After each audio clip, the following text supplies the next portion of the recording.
Assalamu alaikum. Après 7 leçons déjà vues dans le cadre de ce cours, je pense que le moment est venu, tel que certains me l'ont proposé, de faire une petite pause et de réviser ce que nous avons déjà vu, et ça n'empêche pas que je vais rajouter quelques petits compliments. Par contre, si vous n'avez pas encore terminé les 7 premiers cours, je vous conseille vivement de le faire avant de suivre ce cours. Bien, la première chose que nous avons vue dans ces cours est que l'arabe s'écrit et se lit de droite à gauche contrairement au français. Donc si on voulait écrire par exemple le mot baladun, on écrit d'abord ba, puis la, puis dun. Donc baladun, un pays. Plus généralement, si on voulait écrire une phrase par exemple Faransa, la France, baladun est un pays, jamilun, beau. Donc Faransa, baladun, jamilun. Donc on a écrit de droite à gauche. Deuxième chose est que l'alphabet arabe est composé de 28 lettres, dont certaines nous les avons déjà évoquées, à savoir la lettre ba, la lettre ta, la lettre tha, la lettre noun, la lettre ya, la lettre dal, la lettre dhal, ce qui nous donne 7 lettres de l'alphabet arabe, c'est-à-dire 25% ou un quart des lettres arabes déjà maîtrisées. Donc, bravo. La troisième chose à savoir est que les lettres arabes changent de forme d'écriture, enfin, changent un petit peu, selon leur position dans le mot. On distingue 4 formes d'écriture. La forme isolée, la forme initiale, c'est-à-dire au début d'un mot, la forme médiane au milieu d'un mot, et la forme finale, c'est-à-dire à la fin d'un mot. Par exemple, si on voulait écrire la lettre B dans les 4 formes, on obtient ceci. Pareil pour la lettre ta et tha, donc c'est exactement pareil. Mais pour nous, les ya, c'est un peu différent, mais juste en forme isolée et en forme finale. Sinon, c'est comme les lettres précédentes. Pour la lettre del et del, on distingue principalement 2 formes d'écriture, car la lettre del ne s'attache jamais à la lettre qui la suit, mais s'attache uniquement à la lettre qui la précède. D'où les 2 formes d'écriture suivantes. Le quatrième concept est le concept des voyelles dans la langue arabe. On distingue 2 sortes de voyelles, les voyelles courtes ou brèves. Ils sont au nombre de 3.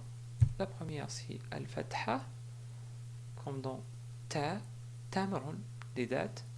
La deuxième, c'est al-dhamma, comme dans bu, bustanun, un jardin. La troisième est al-kasra, comme dans thi, thiyabun, des vêtements. Les voyelles longues, par contre, sont des prolongements des voyelles courtes.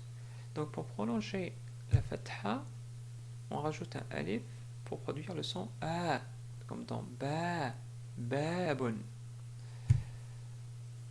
La voyelle en voix prolonge la dhamma pour produire le son ou, comme dans tu, tutun, des fraises. La voyelle langue ya associée à kasra produit le son i, comme dans ti, tinan, des figues.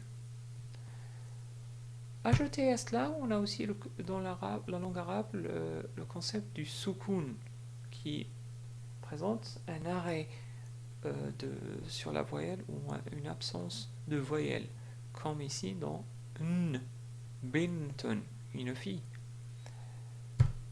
Al-shadda par contre est un doublement de la consonne, où la première possède un soukoun et la deuxième est vocalisée. Ici par exemple, on prononce na, na. Donc au lieu de na tout court, comme dans banna'un, banna'un, un maçon. Dernière chose à savoir en ce qui concerne la vocalisation est at-tanwin. At-tanwin est un doublement de la voyelle courte en termes d'écriture, mais qui se prononce an quand on a un doublement de la fatha avec un alif, comme dans ban. Il se prononce un pour un doublement de dhamma comme dans tun, avec un doublement de kasra on prononce in comme dans thin. Attention, le tanwin n'est présent qu'à la fin d'un mot, parce que c'est le signe pour dire que le mot est indéfini. Par exemple, le mot baytun est indéfini car il veut dire une maison ou un foyer. Si par contre on voulait le définir ou le déterminer, on rajoute l'article al qui remplace le, la ou les en français, ce qui donne al-baytu, la maison ou le foyer. Dans ce cas-là, on remplace le doublement de la dhamma par une seule dhamma. Bien. Avant de terminer cette révision, je voulais attirer votre attention sur deux notions complémentaires. Certes, ces notions ne sont pas destinées normalement à des débutants, mais je trouve qu'ils sont intéressants et qu'on peut les aborder brièvement sans rentrer dans les détails. La première notion est la manière de prononcer un mot quand on s'arrête sur ce mot dans une phrase. Alors, une des règles simples et pratiques est la façon de s'arrêter sur un mot qui se termine par une tanwin, et aujourd'hui nous allons voir l'arrêt sur un tanwin avec un doublement de dhamma. Par exemple, ce mot ici se prononce baytun, mais on peut le prononcer d'une manière simple en disant bayt. Donc on n'écrit pas comme ça, mais on dit bayt. Donc c'est juste pour marquer qu'on prononce de cette façon-là. Plus généralement, si on écrit une phrase, hada, ceci, baytun, une maison, jadidun, nouvelle. Donc hada baytun jadidun, ceci est une belle maison. Si on s'arrête sur la phrase, on dit hada baytun jadid et non pas jadidun. Par contre, si je voulais m'arrêter sur baytun, je dis hada bayt et non pas hada baytun. Si je voulais continuer, je dis hada baytun jadid et non pas hada bayt jadid. Bon, certains dans l'arabe courante, on prononce quand même hada bayt jadid, mais c'est pas correct. Normalement, on dit hada baytun jadid ou hada baytun jadid. Voilà, j'espère que c'est clair. Je donnerai quand même quelques autres exemples. Donc si je prononce les mots suivants de cette façon-là, ne soyez pas étonnés. Bayt, tout, balet. Deuxième notion complémentaire est la notion de la ta marbuta. Nous avons déjà vu le mot bidratun. Ce qui est étonnant, c'est qu'on ne l'a pas écrit de cette manière-là. En fait, là, la ta est un peu particulière. Parce qu'en fait, la ta, ici, si on veut s'arrêter sur la ta, on va dire bidra et non pas bidrat.